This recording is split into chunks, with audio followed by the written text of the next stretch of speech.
What's up, everybody, and welcome to the Box Out Boys podcast. We are the NBA podcast of the people, your home for lukewarm takes and substandard analysis. I'm Titus Two Shots Dominguez, and joining me tonight, it's Chris, the Stats Man Gorman. Hit him with the stats, Chris. Hi.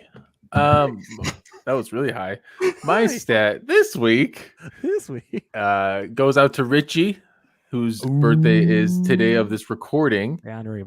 He is the reigning champion now of the Box Out Boys Fantasy Basketball League, which is not named that, but he has won. So congrats, Richie, on that win, and happy birthday. Congrats on the win. Happy birthday, big guy. Thanks for wearing the hoodie.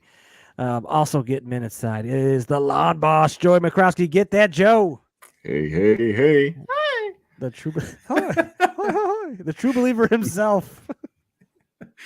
How's it going tonight, Joey? Can't take it away from me yet. It's not over. Right. We're gonna do our best to squash the last bit of hope out of you tonight. Nope.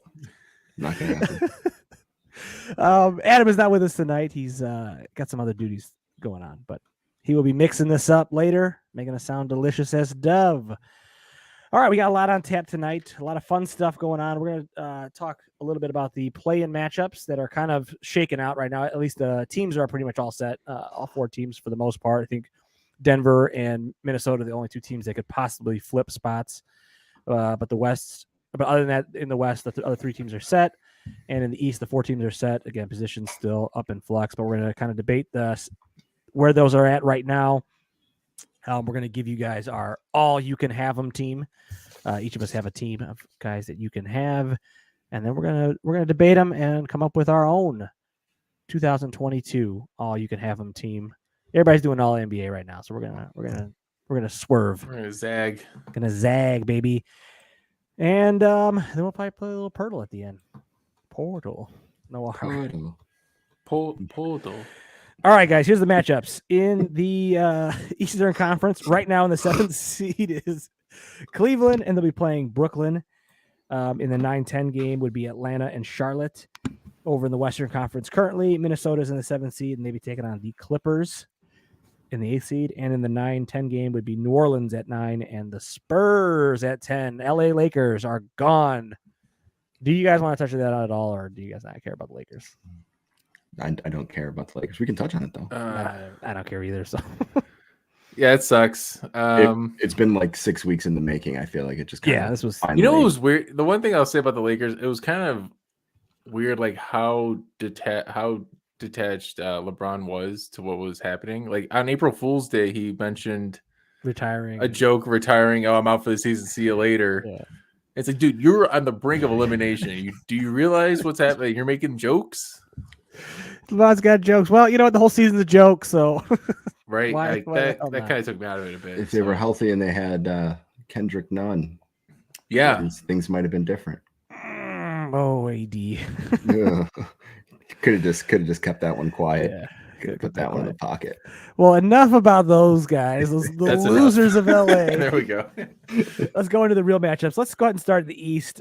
Cleveland, Brooklyn in that 7-8. Interesting, the winner of that going on to play currently Boston, right? I didn't actually have my number two. Number two. They play, but I mean they're all tied.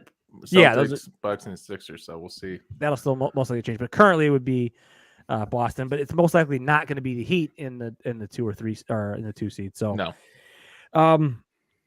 I think this is the most or one of the. I don't know. What do you guys think? Do you think Brooklyn's just going to run away with this, Joey? Do they run away with it? Yeah. Could they run away with it? Yes. Will they run away with it? That's probably the way to put it. I don't know. Like, should they have run away with a lot of these games they've been playing recently? Probably. I mean, they lost when Durant scored 55 points. Yeah, Atlanta. So yeah, Chris, an efficient 55 too. Like he was 60% shooting. I'm pretty sure. It's crazy. What'd you mention? They were down like 15 to the Knicks tonight. Like they just seem to have this like complex where like they just sometimes find the way to not put it together. And I know they've kind of always talked about like it. You know, we just gotta get to the playoffs. But like there was a moment where they were kind of fighting to get to the playoffs, and they didn't seem to really show any like improvement or sense of urgency, or just kind of like, hey, we're just gonna step on these these guys' throats and just kind of make it happen. So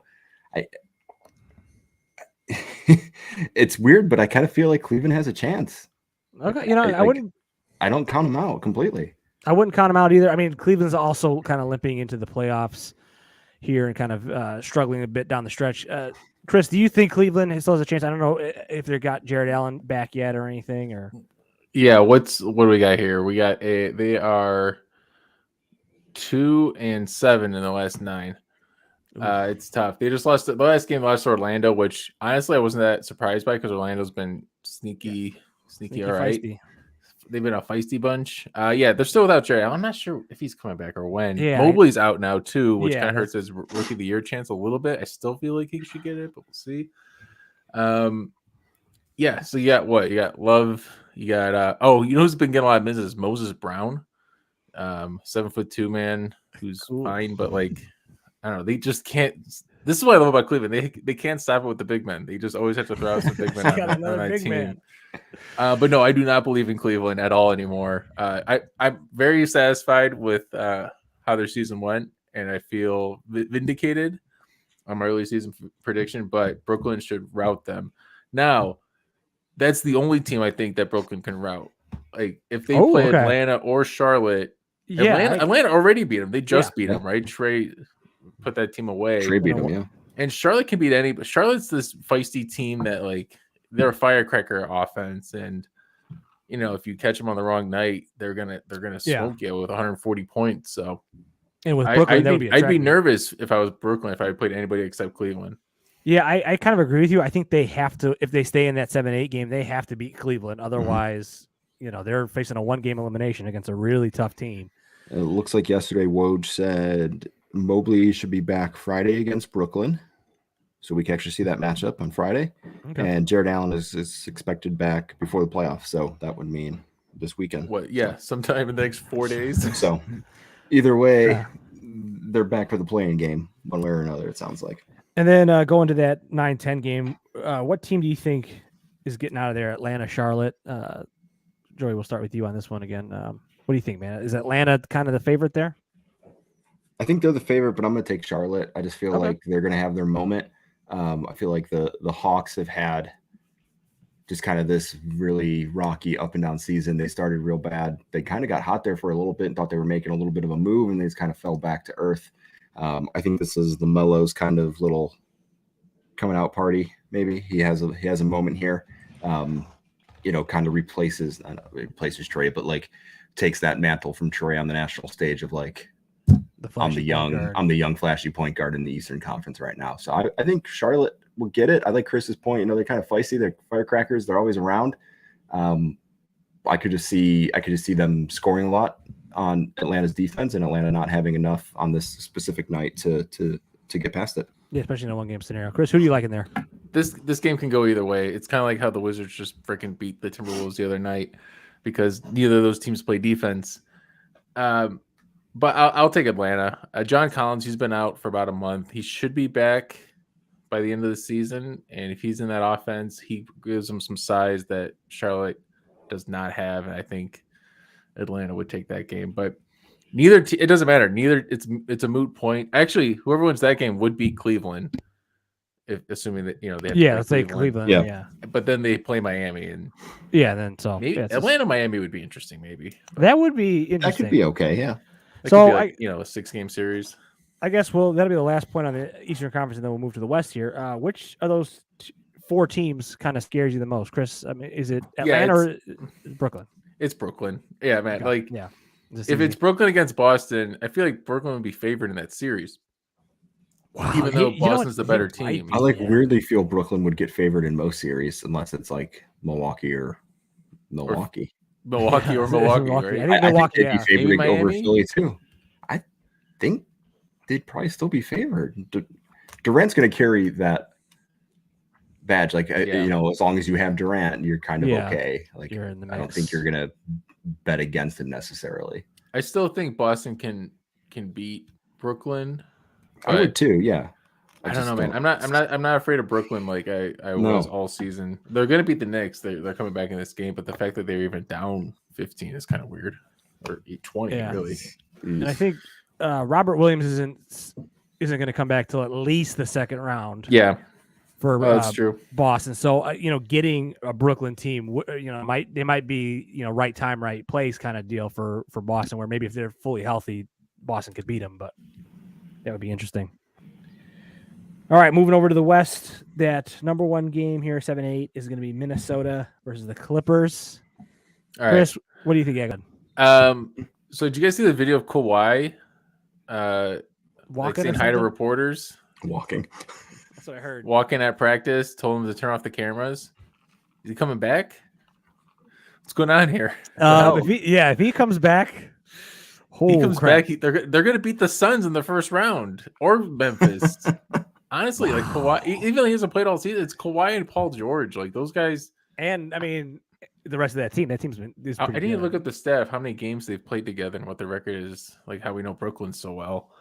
But if Kawhi doesn't come back, Minnesota should. I was so confident with Minnesota before that game yesterday against the Wizards. Despite, even though they lost to Orlando, I was like, you know what, it's fine. But they lost to the Wizards.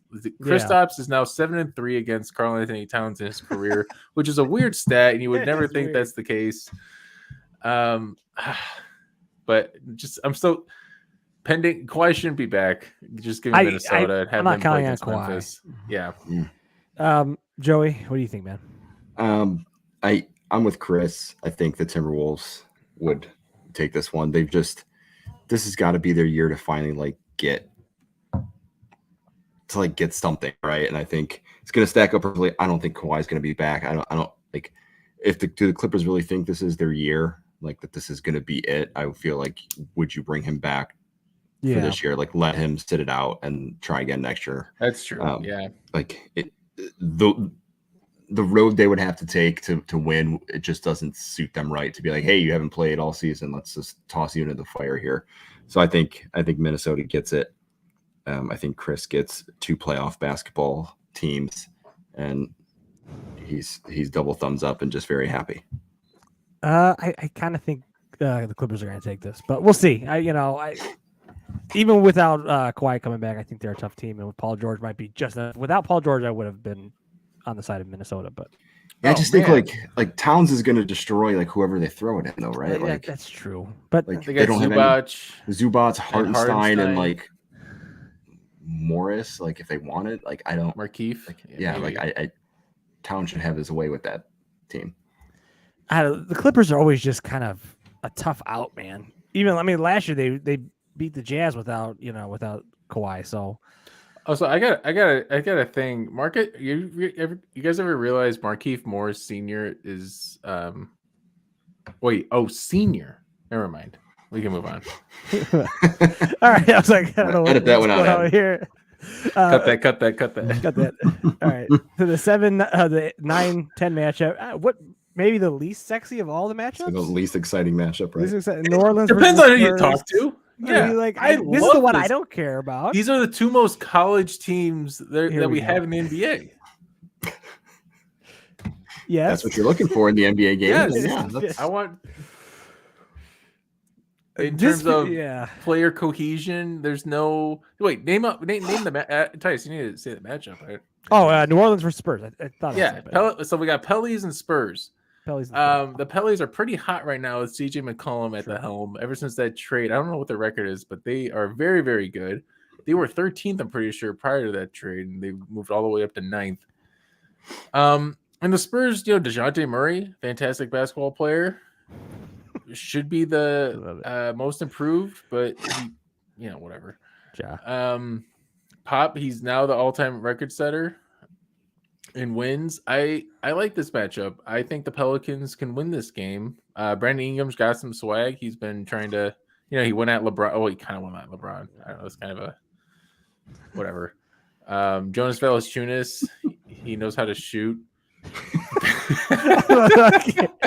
I think you're summing up this game perfectly. Sub-center analysis at his best. This is the he knows how to shoot. He's a great basketball player. You know what? Devontae Graham hasn't been that bad, but I still think that was a poor sighting overall for the Pelicans. I would still take the Pelicans over the Spurs, but again, this barely means anything. I think the Clippers would beat both of these teams. or the Timberwolves. So yeah, agreed. Joey, what do you think, man? Yeah, These teams.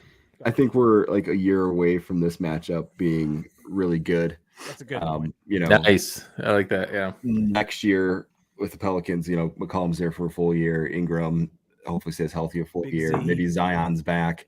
You know, that team is fun as hell, right? They might be like this year's Grizzlies type of team. Yes.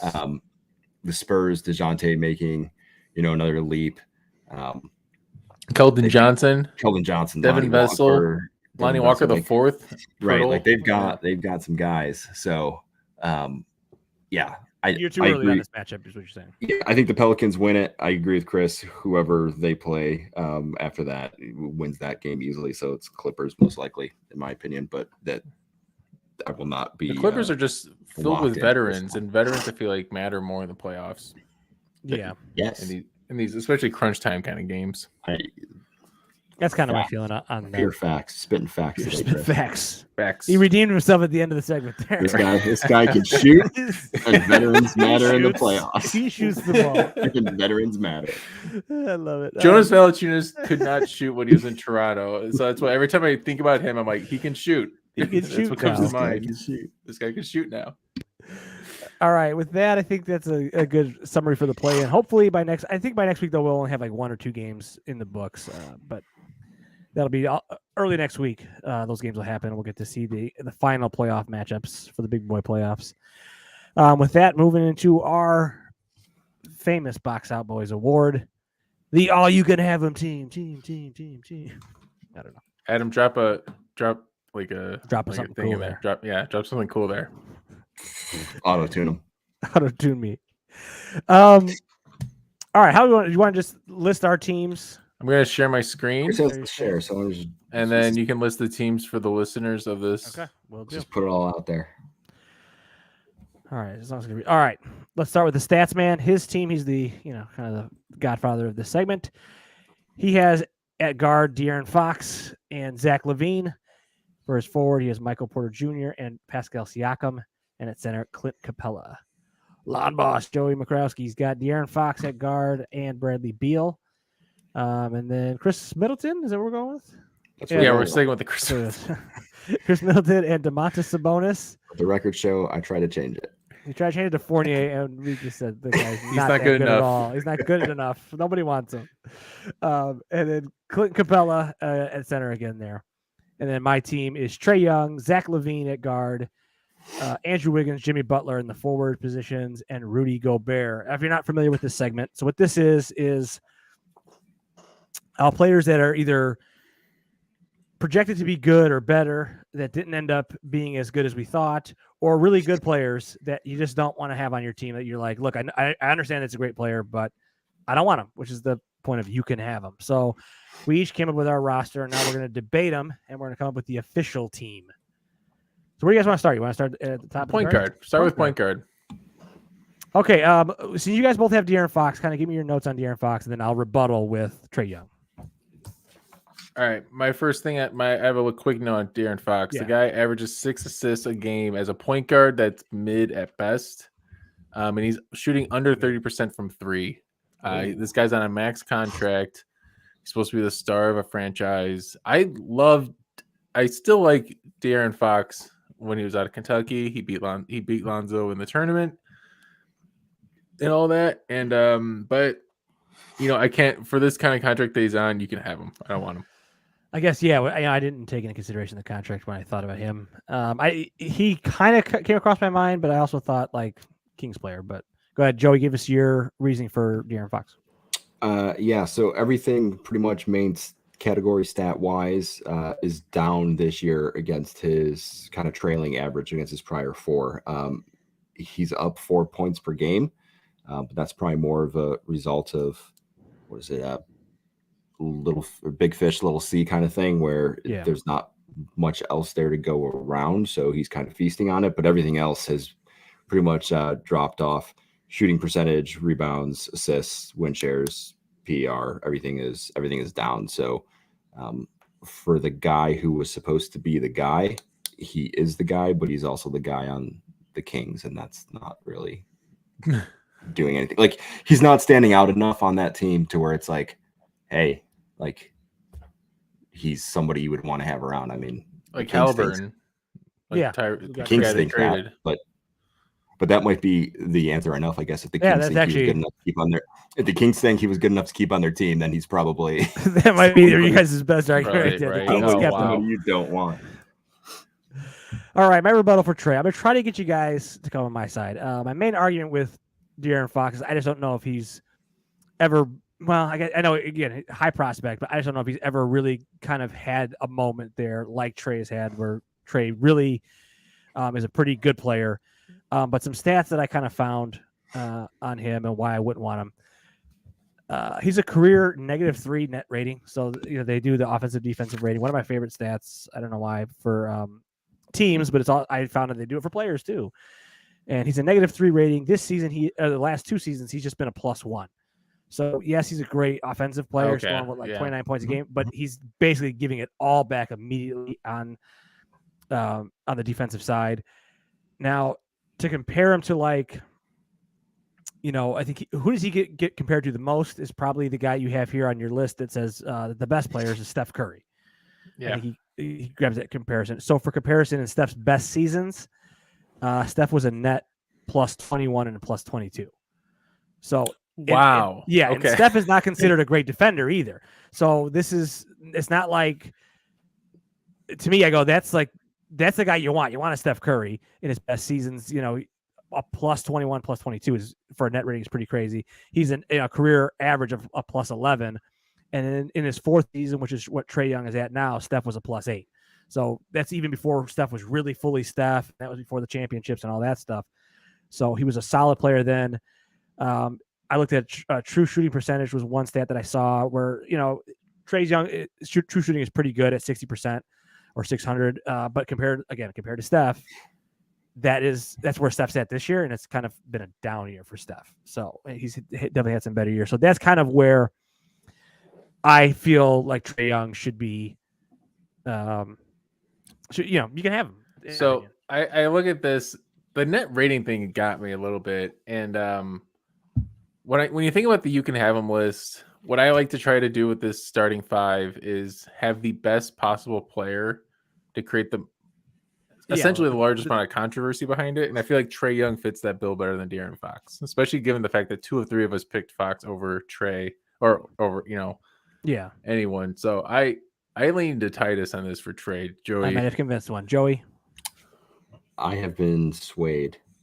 Yes, the net rating is pretty glaring. That one was glaring. I mean, I knew his defense was bad, but the fact that you compared it to Steph like that, where it's like, hey, Steph's not a god defensively either, but he can still try a little bit more. You know? I mean, if you describe Steph, you don't talk about defense in the first 10 things you would discuss. And the fact that he's that much better, that's kind of seals it. Yeah, that's rough.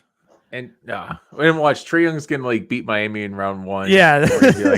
I mean, look, the guy maybe him again after last year. Yeah, and maybe I'm just a hater, a Trae Young hater. I'll wear the jersey. You couldn't wear your jersey well. I think you're right. I think you're just a hater, pretty much. I mean, there aren't many players that you really stand behind. That might be the guy for you. Yeah.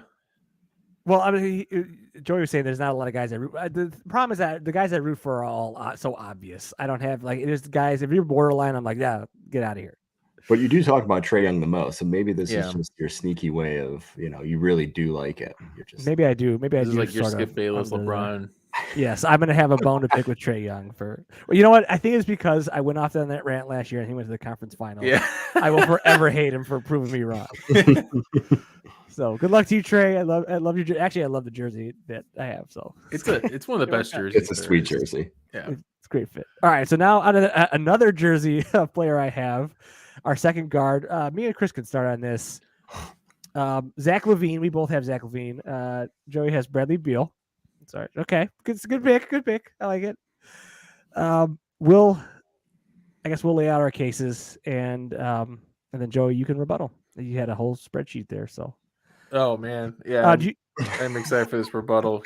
We can just speak to it first, Tice. You can, Yeah, me go to. So I'll keep going because again, I went with a net rating stat. This year, Zach LaVine's net rating is 0. He's 115 man. Offensive rating and a 115 defensive rating. In Chicago, he is a career -3 net rating, also like Trae Young. And in Minnesota, he was a career -11. You're really big on the net rating tonight. Yeah, I mean, hey, did I cherry pick some stats that would help me against these guys? Sure. I feel like you could look at these stats. The joy of stats. The joy of stats. So a guy that I compared him to was Mikal Bridges. Also like a 6'6" point guard or 6'6" guard. This season, Mikal Bridges is a +15 net rating. He's a +10 career. So like again, he's just a solid two-way player. Maybe not as offensively gifted as Zach for sure, but he makes it up and all that. And this is kind of a lot of my Zach stuff is going to be eye test. I've watched a lot more Bulls games this year than I had in the past. And for me, I know Vooch catches a lot of flack for his defense. I feel like Zach really exacerbates that problem. Like Vooch is not a rim defender. Vooch is not a guy that's going to backline, save you. It doesn't help when you got, guys just blowing by Zach constantly. Another example was that, Zach's defensive rating this year is a 115. Mikal Bridges' rookie season was 115. And so is Io's, who's a rookie player, is 115 defensive rating. So you're talking about rookie guys. Wait, they have the same defensive rating, him and Io? Yeah. This season, him and Io had the same defensive rating. I'm actually surprised it's even that high for. I mean, like 115 is a pretty it's a pretty decent, but it's not like crazy high. But it's just like to me, I go, you have a guy that's a rookie player, and Io makes a lot of mistakes, and be just as good defensively as Zach. And I feel like Zach, that's where I think in those moments watching him, I've seen him not play well on defense, not play hard on defense. And then the stuff that I'm missing, he gets his stats. And in my opinion, he's, a great scorer. He takes a lot of bad shots, a lot of, the shots are bad. Like it's just a three at the, a beginning of a shot clock, not a great shot. And then he gets his points quietly, in my opinion. At least this season, for sure, I haven't seen the bursts. He doesn't like turn it on. I remember early in the year, I forget what was when he didn't have any points in the first quarter and then came out and had a second quarter where he scored 20 points and, led the team. That's like what Zach should be doing. And I think like he's allowed, and I don't know if it's just kind of, he's the good stats by a team guy.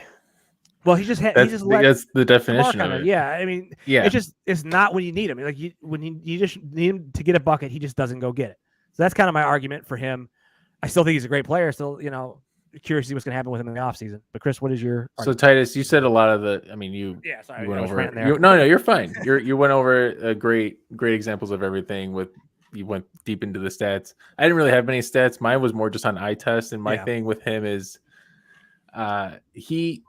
seeing him defer so hard to DeMar this year was like, I knew it happened a little bit, but it's like every single time. And he's expected to get a max contract this offseason, if not close to the max. And I don't want to be the team to pay him that money. I'm not getting much in return. You mentioned his net rating being this, zero. So I don't know. And I like defense. Give me Io on his rookie scale contract, even though it's only for another year because of the second round. But Levine, let him walk. We can we'll have a further conversation about what to do. But what I'm saying is, you can have him. Get him to Sacramento. Wanted to pay that man 2 years ago. They just traded Halliburton and Hield. They might have some money. They might make a run at Levine. Honestly, I wouldn't be surprised if Levine's in a Kings jersey. I think like Joey brought up a good player in Bradley Beal. That's kind of what I see happening if we sign Zach to the max. And I'm like, again, I don't know where you're going to go. I'd have to see like what are the options. I just go, if you sign this guy, I don't think he's going to take another step. And I think at the beginning of the season, I was pretty adamant of, I love I was okay with what DeMar was doing, but I really wanted Zach to be that 1A guy and this to be Zach's team. And it never materialized. And that to me is like as a red flag as far as just like a eye test. It kind of feels like it went from DeMar and Zach's team to just DeMar's team now, yeah. Right. And that's what it feels like. And it's just like, and then I think the other thing, eye test wise or visually, at the end of games, everybody's kind of in love with what DeMar's been doing in the fourth quarter, king of the fourth, all that stuff. But Zach is he's just nowhere. He's not moving off the ball. If he doesn't have the ball in his hands, he's not doing anything, and he's not getting open, and he's not a release valve for DeMar. And I think in the playoffs, what we're going to see is, and what we've been seeing sort of as the Bulls have gotten figured out here at the end of the season, they triple DeMar, gets the ball out of his hands, and it just the offense doesn't go anywhere. I mean, a lot of that is to do with Lonzo being hurt and all this other stuff. So, but I just think, go ahead. Yeah. No, I was going to say, like, I feel like we've racked on. Yeah, I'm glad Joey's still even here. Joey hasn't even looked up in about 30 seconds, so I can see he's just chomping at the bit. I'm studying.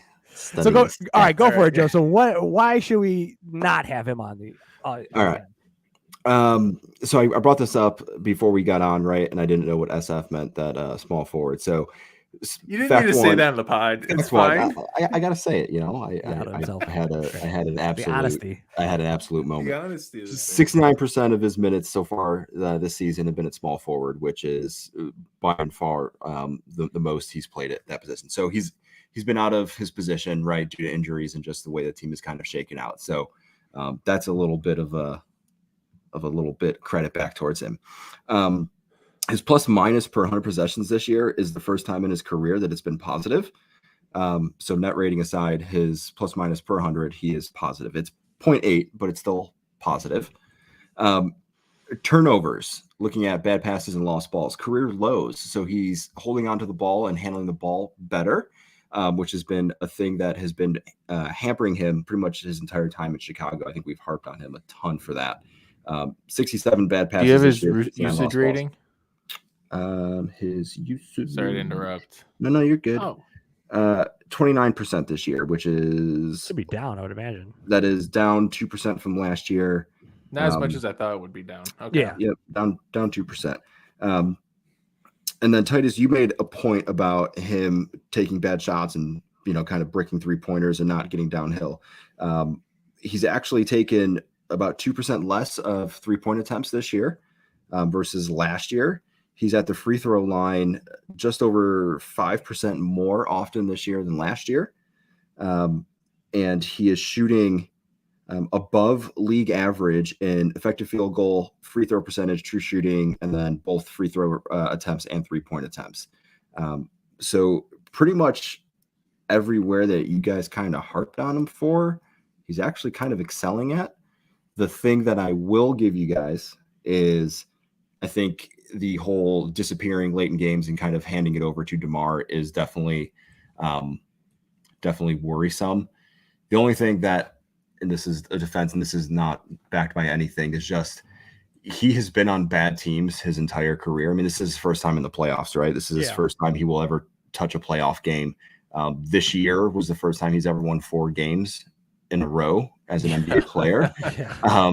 So, I think for so long, I don't think he knew what to do. And I think that's where we saw a lot of those bad shots and a lot of his bad decision-making is he was just so used to having to do everything. And that now that he doesn't have to, I don't think he knows what to do.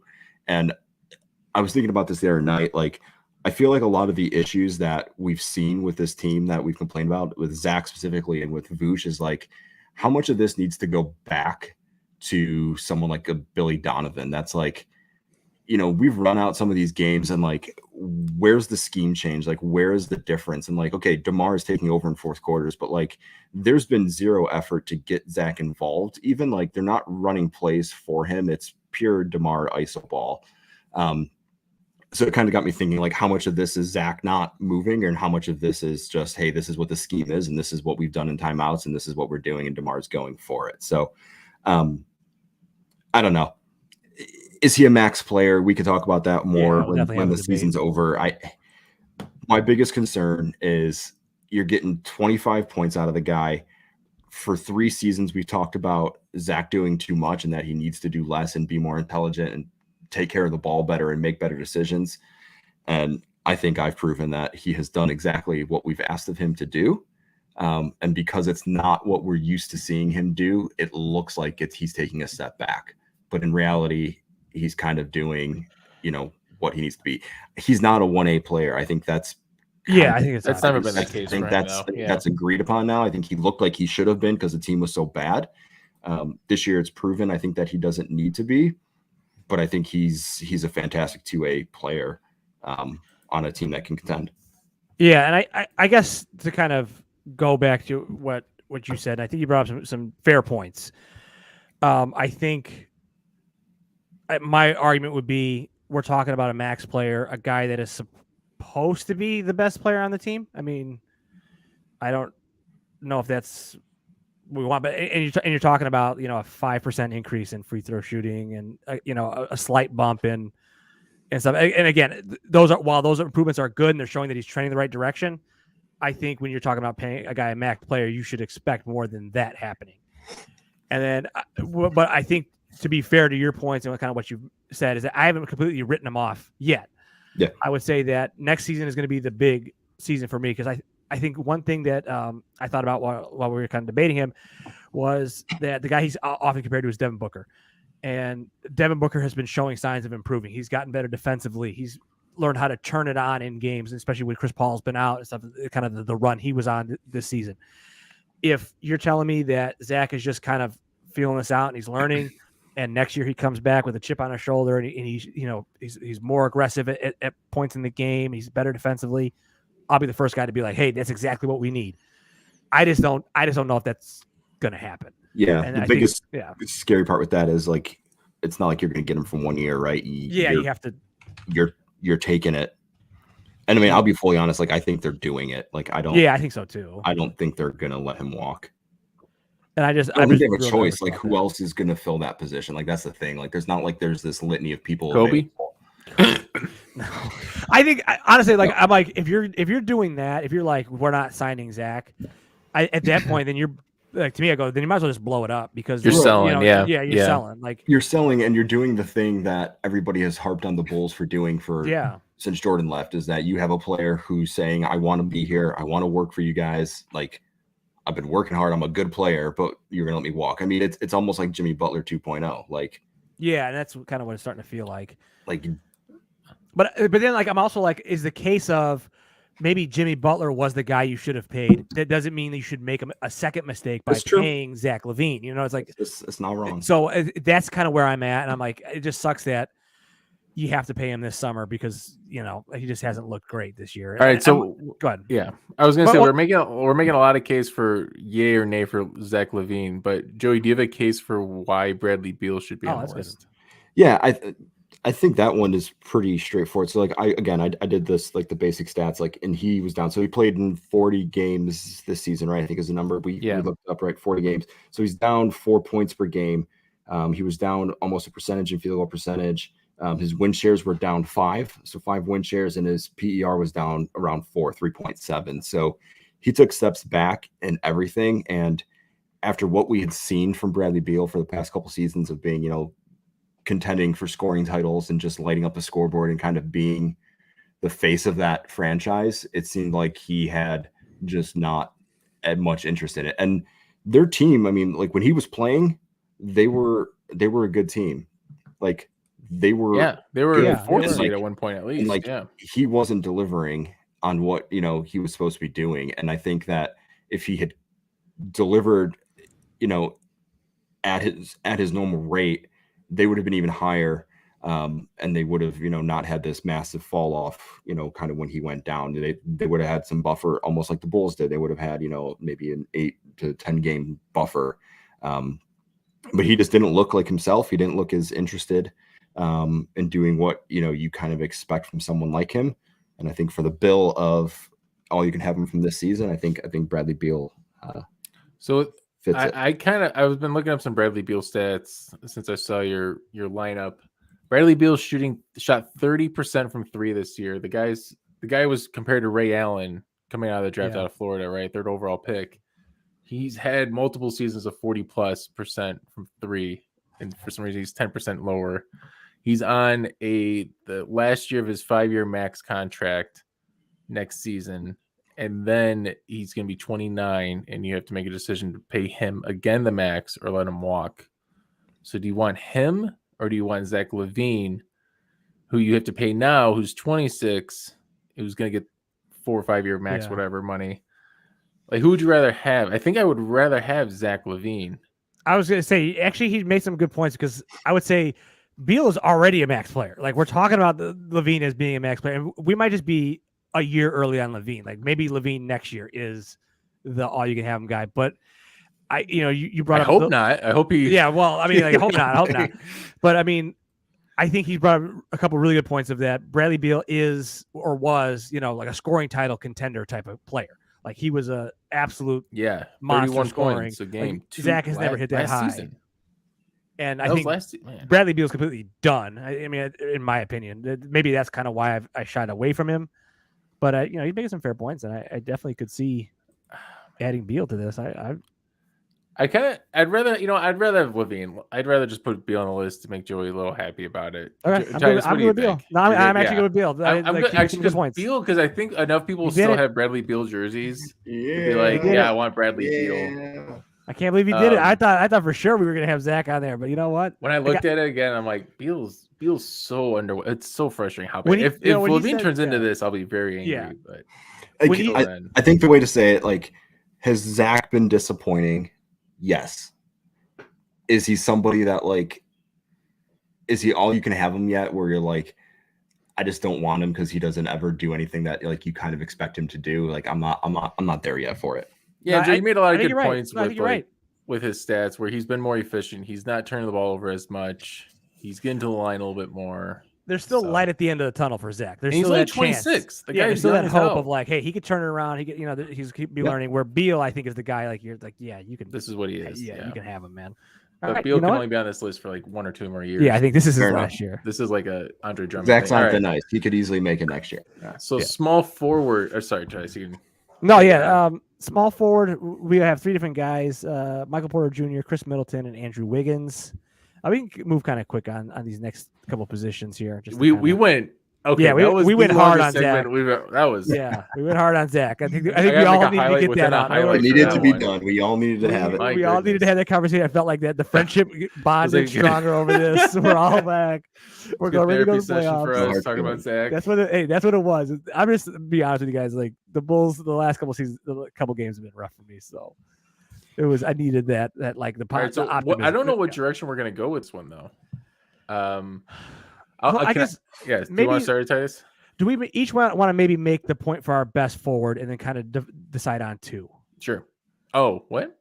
Well, so there's 6 forwards here to debate, but maybe we can make a point. Each of us make a point on the one guy. We're like, hey, look, of my 2, this is the guy that should be on it, and then we can kind of all come to a decision on 2 forwards. Yeah. The guy I guess I would highlight is Jimmy Butler for me. Andrew Wiggins, I feel, is a little self-explanatory. I think he's kind of hasn't been great the second half of the season, so it could be a little obvious. Jimmy Butler, I looked up the stats trying to find cherry pick some stat. I could not. He's a great player. There is no arguing that.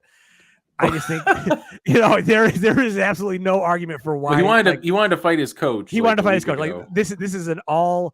That's a bad thing. This guy has griped his way out of a couple of places now. He's had some issues here in Miami, and if this Miami playoff run does not materialize the way they think that it's going to, is he really the guy you want leading your team? I know he's made the finals already and stuff like that. I mean, this might just be the dumbest pick I've ever made, but he was a guy I felt. No, there's a case to be made. I mean, he's a head case. Yeah, he's starting to get into Harden territory for me as far as always needing another team and stuff. So that's kind of the crux of my case. I'll let you guys go ahead and make your case. Yeah, I want to make my case on Michael Porter Jr. This guy, oh my God, this guy played 54 good games and then got a max contract. He was out. He was a top 5 prospect, dropped to 15 because of his back, out for the first year of his career. Played 55 games, started 8, played only 16 minutes in his second season. Third season, starts 54 games. He looks great. Then you got a big 3 for that season for Denver with him, Jamal Murray, and Jokic. Denver gets excited. Then he gets hurt. And then they sign him to the max. And he played 9 games. And he didn't look good doing it. And I do not want this guy anywhere near my franchise. My imaginary pseudo franchise, because even though he's a very talented player, I will love to watch him when he comes back. He did get vaccinated, even though he's kind of anti-vax, but that's hey, he's doing what he can. I I just don't want. I don't want the injury bug. I've gone through it with Lonzo Ball this year. I've seen it so much with Kristaps Porzingis in Dallas, and I don't want Michael Porter Jr. Just get this guy off my team. Fair case, Joey. I'll take Middleton. No, I think just we have to discuss it so I don't look like an idiot. So my initial thought on Middleton was just the consistency factor, and also the thought of like, if you take Middleton off of that team, like, does that team take an absolute like free fall down the standings list? Like, I don't think they do. Like, you've got Holiday, you've got Bobby, Brooke Lopez. Like, if he was healthy all season, like you could have taken Middleton off of that squad, and you're fine. And like, again, we're talking about just this year. I know last year in the playoffs, he was the most clutch player, I think, in the whole playoffs. Like, I remember that mid-range he hit. Yeah. But like, you've got this, like we talked about last year, right? This whole Ferris wheel kind of thing of him, of like, you get the highs and you also get like the really big lows. And like, for somebody who is touted as like this, second piece of Giannis, like the 1-8 kind of like, he's not like this absolute like killer that you kind of like think of when you like look at the Bucks. Like, he's not the first guy you're going to mention. He's probably not the second guy you're going to mention on the Bucks. No. So like, in terms of his consistency and like, they can live without him, and plenty of people would love to have him. I think he's the perfect, like, somebody else can have him. Yeah, like if he's got his own team or something, they're not a contender. You know what I mean? Right. Or they're not in the mix for anything. I think you made a great point there. It was something that I was going to bring up when you kind of mentioned his name at first. I don't think he's the second most important player on his team. He might be the third, or he probably is the third. But with that combination of Bobby and Lopez, like you said, I think he's the most expendable player on that team. Maybe. Yeah, I still think I think like a year ago we were comparing him to like Tobias Harris, and Tobias Harris is falling even further. I feel like Chris Middleton's taken a step up where I don't believe the Bucks can win the championship without Chris Middleton. Like, fair. If you replace him with Tobias Harris, I think they're significantly worse, like in a way that like hurts their championship chances. With Tobias, you might be right, but like, what if you swapped out Zach? Oh, come on! Would the Bucks give him DeMar DeRozan at this point, like, or DeMar, or DeMar? Yeah, they'd be fine, but like that's fine. Like a top guy as well, and like DeMar's not as well. DeMar was expendable. That's a weird case. Yeah, it's weird. DeMar's not as expendable as Middleton, though. No, Middleton, he also grew within the Milwaukee organization. I'm not comfortable putting Chris Middleton on the you can have him list because I like the guy. I like to have him on my team. Yeah, I do like him. I would feel bad to put him on there. But Jimmy Butler, though. Okay, so Butler or Porter? Do we want to have Jimmy Butler on this? Like, the other guy, he's better than Porter. Yeah, he's definitely. Is that worth? Better. Is he we need two on this list? Well, I know. Oh, sorry. We can talk about the other guys. Well, the other guy you mentioned, or you have on your list, is Siakam, and I think that's an interesting one because he's a really good player, and rumored for All NBA, third team this year and stuff like that. But he might fall into that. Yeah, okay. Okay. So Pascal Siakam, he's a product of a very good story. The guy, where's he from? Where's this guy from? Senegal? Maybe. Cameroon. Cameroon. Great story. Great story. You're falling in love with these guys. But and he's really grown within Toronto. Everyone loves him. Toronto's one of the top 3 fan bases in the NBA, and like I think given what Pascal's grown into, he's fine. I've said this before. He's averaging 22 points, 8 rebounds. I don't expect him to become a 25 and 12 kind of guy. Yeah. I kind of expect him to. I feel like he's a little limited skill wise offensively. I remember in the Boston series a couple of years ago, he was kind of exposed there. And when I was looking up his advanced stats defensively, he's not as dominant defensively as I thought. I thought this guy was a defensive machine, and he's really better offensively in the low post and finishing and mid range and all these things that really aren't mattering as much in the NBA. And I just look at him I really really thought about DeMar DeRozan for this list, but like he's kind of a step below DeMar, and for that reason, the amount you're gonna have to pay him to keep him on your team, I don't want to pay that contract for this semi-good mid-tier player. You know, he's a one-time All-Star.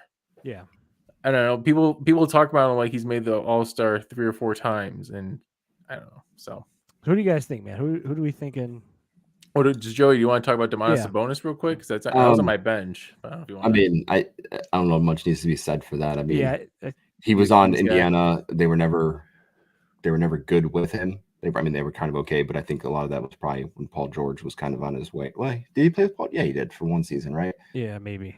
Yeah. No, they were traded for each other. Oh, that's right. That's right. Yeah, that's right. Him and Oladipo. Yeah. Okay, so they blew it up for Sabonis, and he didn't turn anything, and they dumped him to Sacramento to get into the play-in. Right, that was their only goal. Was Sabonis was going to take them to the 10th seed, and they didn't get that. So he got hurt then too. Yeah, I think that's self-explanatory. Is it that? So yeah. Well, so Titus, what do you think? This is a tough one. Honestly, I'm not looking at these lists. I can kind of go see a couple different ways. I think Butler. What do you guys think, man? You guys think Butler? I'm good with Jimmy Butler. Right. Okay, if you two are fine, I'm like half on it. Right. I'll put him on there. Let's put Butler, and then I think it's between Middleton, Sabonis, or Michael Porter Jr. for that other spot. I don't think it's Middleton. I don't think it's Middleton either. I kind of agree with you guys. Not Siakam. Oh, you like Siakam? All right, that's fine. Well, I mean, it could be Siakam. Then maybe Siakam, Porter. I feel like Sabonis is too obvious. Like he's on the obvious bench team, kind of like Vooch. Yeah, he is. Yeah. So I'm gonna go Michael Porter Jr. as mine. Well, who's better, Michael Porter Jr. or Pascal? Like, who do you think people would rather have? Probably Porter, right? I think Pascal. Yeah, I mean, that's probably a toss-up. Maybe I just listened to too much No Dunks. I'm going to put Pascal on. All right, I'm fine with that. I'm fine with that, too. I'm not going to fight it. Yeah, we're running all right, here. centers. All right. Yeah. Well, I'm going to make the case for Rudy because I feel like I looked up the Capella stats. I feel like they're very similar players. And I think you guys will kind of agree on that. Okay, and I just had a couple of stats on Gobert. So Chris in their chat said the advanced stats love Gobert, and I looked up the stats. You were right. But I had a couple stats for you guys. All right, so I wanted to ask you guys a question. For his career, what percentage of Gobert shots do you guys think come outside of 10 feet? Percentage of Gobert? 4. 10. 0. What, 0? 0% of his shots come outside of 10 feet. 10 feet. What's 10 feet? Free throw line. Below the free throw line. Yeah. Below, right? Like. So these are the two stats that, like, again, I will not argue that this guy's defensive prowess he's a great defender, great rebounder. Here are some stats that blew my mind, and this is why Gobert is all you can have him. 80% of his career, 80% of his shots come within 0 to 3 feet. These are tip-ins, these are alley-oops, they're dunks. 20% come from 3 to 10 feet. He gives you nothing else on the offense besides that. Okay. Absolutely nothing. He's shrinking the floor. So, like, a comparison, Embiid, he has about a quarter of his shots come from all the different distances, about 20% every area, threes, mid-range, everything like that. So he's versatile. He's all over the court. The last stat that really got me on Gobert was that 72% of his shots or points are assisted. So he is not even creating his own shot 75% of the time. This is why in the playoffs, they just sag back. He gets played off the court, and Utah gets beat year after year. Capella is very similar. He's got very similar stats as far as where his shots come from and the assisted rates and all that stuff. And they were comparable as far as obviously Capella was much worse defensively, but as far as like net rating and all that stuff, we're fairly similar. I just thought it was wild to me that this guy 80% of his shots. You know what? You're right. And yeah, especially when it comes to the playoffs, how I think like you can't run pick and roll because he's never gonna pop. I can't remember. There was like a guard guarding him in one of the series. Yeah. Like you kind of just left him alone because you knew he couldn't do anything on offense in the playoffs, and you can you can strategize for that. So the Jazz are playing 4-on-5 on offense. Yeah, in the playoffs. And the other thing that I don't think you mentioned with the next 4 years of his contract is 38 million, 41, 43, 46, which is more per year than the rest of Embiid and Jokic's contracts. Jeez. Because he got back-to-back Defensive Player of the Years, so he got Supermax eligibility. Because of that, and because of the points you're making with the guy has zero range. Yeah. Just do we want? I don't know if we want him on the Bulls. Then there's such a we have him and DeMar. That the court is so small. Everybody's within 12 feet of the basket at all times. It's some real 90s ball then. So the only thing I would say on Capella, go ahead. Right, is we're trying to keep this to like this season, right? It's a season specific award, and the Hawks in the future, yeah. The Hawks banked part of their success on like this season forward was on Capella, and if he had played as he had done last season and previous seasons, they're probably not in the play-in tournament. And they saw they saw a very large drop off from Capella. 4 points, 2 rebounds, win shares are down, PR is down, like everything's down for him. Yeah. And he's just been kind of quiet. And in the past, he has not been. And Gobert, I feel like has always been Gobert. Capella, that's true. Capella was pretty high, and he has fallen off, and this has not been his season. Yeah, and it's funny because I said Capella as well, but I'm making a case for Gobert now. Where come on, Chris. Gobert was rated higher, has always been rated higher than Capella, and I feel like more people would be like, "Yeah, no, I want Gobert. I don't want Capella, and I don't want Capella." And I think he's like a good bench guy. I think we have a pretty solid bench with like Fox. We can go with the bench later, but yeah, I think he's the perfect bench guy because he is exactly what Gobert is, except not as good, less defensively, and not as long. And I just think, like, to me, Gobert is a perfect. You can have him, quote unquote, player, at least from like kind of the way the first time we ended up doing it was because he is going to be in the mix for Defensive Player of the Year. He's going to all defensive team probably, but still, I'm like, it literally is not going to matter because once you get in the playoffs, you can have him, man. Like, that's great. He's going to be useless to you. Yeah. All right. So I'm going to make it official. Oh, man. Put it on there.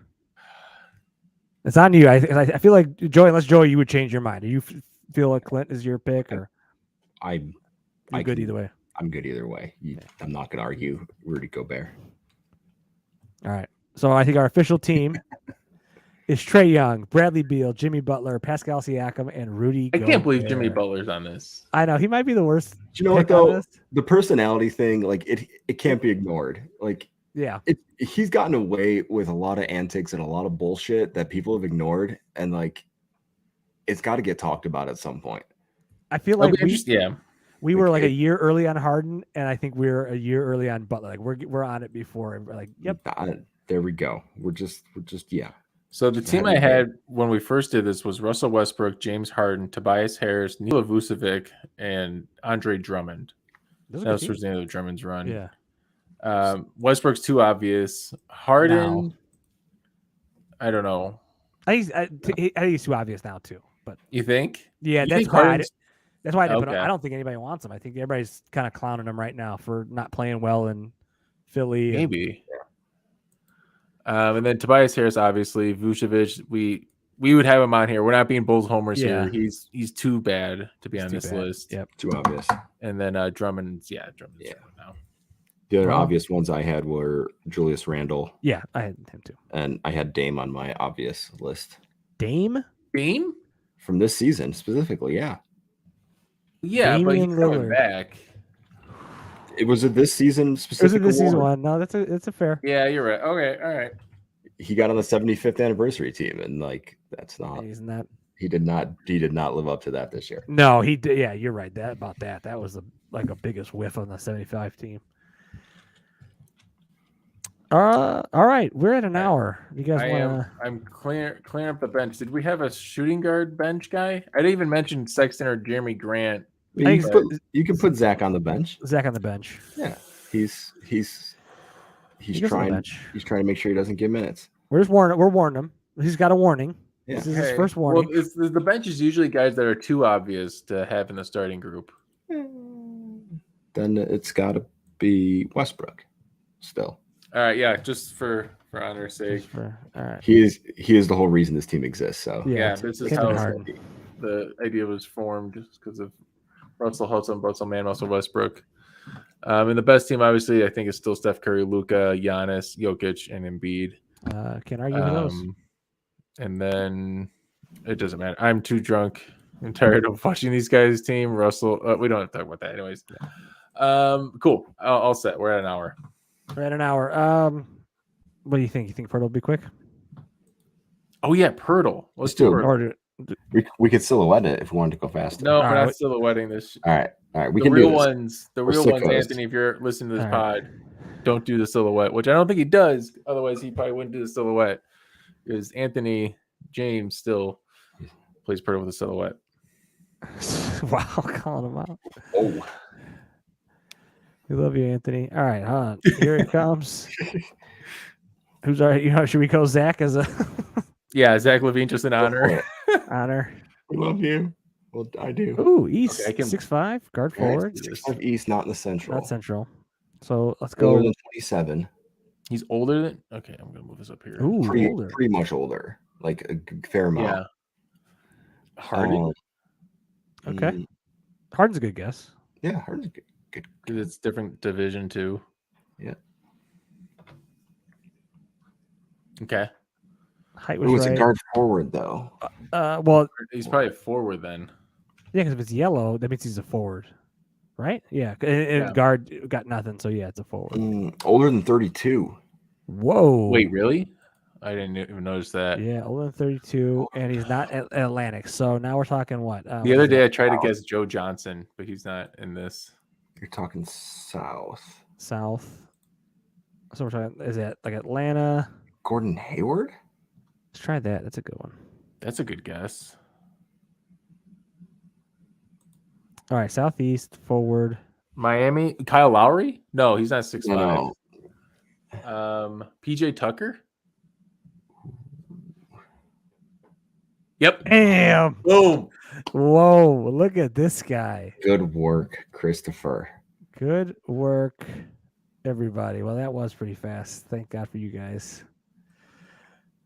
Good thing it wasn't like some no-name Oklahoma City player again. Jesus Christ, digging in my head, be like, what should I think about? Yeah. The streak continues. Jeremiah Robinson Earl. The three of us are unbeatable.